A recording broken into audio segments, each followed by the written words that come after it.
Okay, so Yvonne Nelson and also Sarkodie's issue, apparently, people are still talking about it. So and now Obeti say Paul Adumochi say Sarkodie what he said is not right. And they Ohimawo just said Sarkodie and this song trash. We are having more people coming out to talk about this now. Most people, 70% of the people who are coming to talk about it, they are either disappointed in Sarkodie or also saying, Sarkodie, the words he used against Yvonne Nelson, it did not make sense. Now, if even Yvonne pushed you to that relationship, Sarkodie also would see and during that time, now should that and hate Bebre. Now, Yvonne Nelson or Shelka say, okay, I'm at the peak of my acting career, but still I love you. No matter if she's hopping from man to man, no matter what, she slept with you, she's a woman, you don't disrespect her that way. But there are also scores of people like me who think, Yvonne Nelson, or don't we ye in running only but be NJB, because in your book you said, hey, will be your presidency or person DMP one bony deals so he be was active be a pimpel to big men one woman in the best accordion on it song on an etikowa and our bony din. So in a way he also felt the way you responded in your book, which many of the things are kind of questionable, so responded true. So both sides are right and wrong in their own ways. But the latest to join this call, Kwame Sefa. Now, what is Kwame Sefa saying? Kwame Sefa and it Chiana a Sarkodie birthday, no, so Sarkodie, I like you. Remember, back up in the industry, we supported you. In fact, during that time, I near ball rough and smooth when we were supporting. We knew you come and take over and take Ghana to the next level. But I told you one thing: never do tattoo on your body. And you've agreed. Up to now, Sarkodie has no tattoo on his body. So Kwame Sefa thought, on his birthday, he wants to use this medium to transmit a message to Sarkodie. And Kwame Sefa didn't mince words. I say me but this one you have to take it like a hard pill. Yengu tin sema Kwame Sefa ekaya ene Sarkodie abe reply no. So King to you and be a good boy. No more rap songs that diss people. What did they make? I'll boy you say happy birthday, Sack. One love. Said Traswati.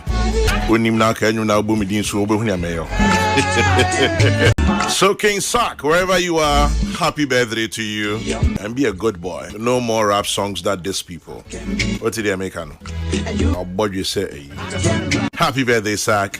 One love. Said okay, so what you heard was Kwame Sefa on this morning show wishing Sarkodie a happy birthday and also sending some word of advice to him. Say, ceasefire, okay, maninka.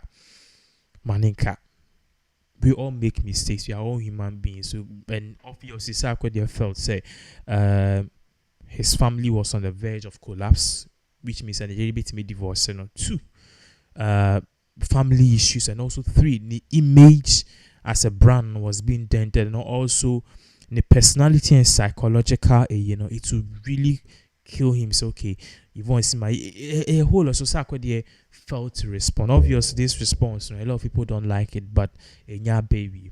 Now, this is what is really happening. In aid of all of these things, of course, video about how Sarkodie responded. So as you can see on the screens, Sarkodie retweeted this video.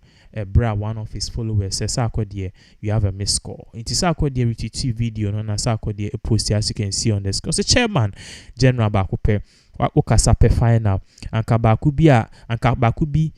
Eba within womu, but what can you do, Lord? God bless you, my boss. I appreciate you. So as you can see, Sarkodie is in a jovial way saying, okay, enough of Yvonne Nelson's this song, so let's concentrate on the future. Meanwhile, we are just so because Sarkodie this song no send him, and obviously also Paul Adumocha, because Sarkodie's reply to Yvonne Nelson was stupid, childish, and a lot of people are bashing Sarkodie. He's a human being, he makes mistakes. So that is by how Yvonne Nelson also reacted to a similar event like this over the interview. I think that this would be nice to watch. Please, how long have you conceived this idea of becoming a producer?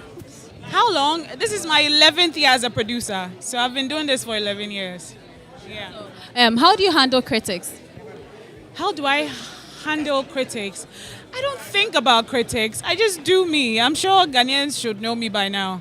I don't really care about critics, but yeah, sometimes you see all the criticisms and yeah.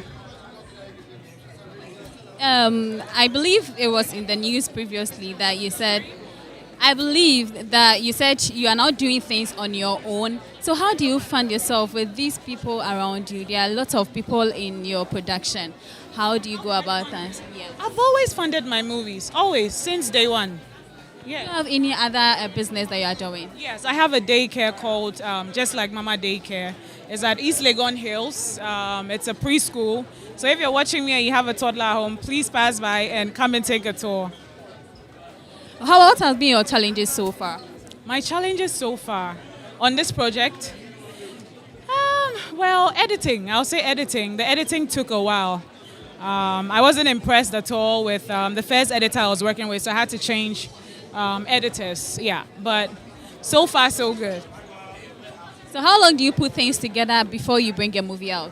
It depends. It depends on every project. Yeah, it depends on when you want to release it, when you want to let the fans see it. So why did you choose the name The Men We Love?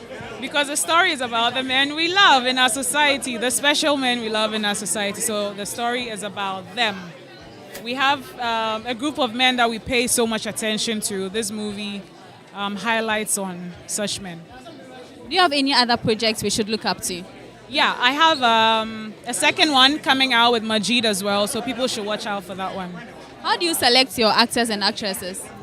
It's a calling. It's a gift I have. My casting is always interesting. If you look back at all my productions, House of Gold, I had Ice Prince, Omaomi. My movies are always like that. If Tomorrow Never Comes, Becca is in there. So, Passion from infancy, or when you grew up, something changed about that? Well, you never know. When you're 5 years old, you think you want to be an engineer until the government, the system, teach you lesson. But it's all good. I've always wanted to be somebody that they can Google. So how do you feel being a celebrity? Well, I wouldn't exactly call myself a celebrity. I just call myself a talented person. I think that feels better. How long do you take in rehearsing a particular role you've been given to by your director? Well, it depends on the character you're playing. If the character requires a lot of work, you make research and then you take your time. Make sure you get your lines. When you get your lines, every other thing flows. You just have to understand what the character entails, what is expected of that role, and then you bring it. Since you're part or you're a character of this movie, can you tell us the motive behind the movie? Yeah, I think it's basically about men and women mostly taking powers into their hands. What you're not supposed to do, you decide to take powers into your hand. A man misbehaves, you're supposed to at least let the society or the government fix it, but you're trying to fix it yourself. At the end of the day, a lesson was learned and mistakes were made, and the kids died, and that wasn't too cool. It wasn't their fault that their father was fake pastor or something. So at the end of the day, it was just a story that is going around. It's a normal thing that is happening right now as we speak, So, yeah, so that was depicted in the story, and we had a good time. So are there moments that you throw sand into our eyes by making us think that it is real, but it's actually not real in real life? Well, whatever it is that is given, that's why as an actor, your job is to make it believable. Whatever it is that is depicted in a story is what is in real life. It's happening.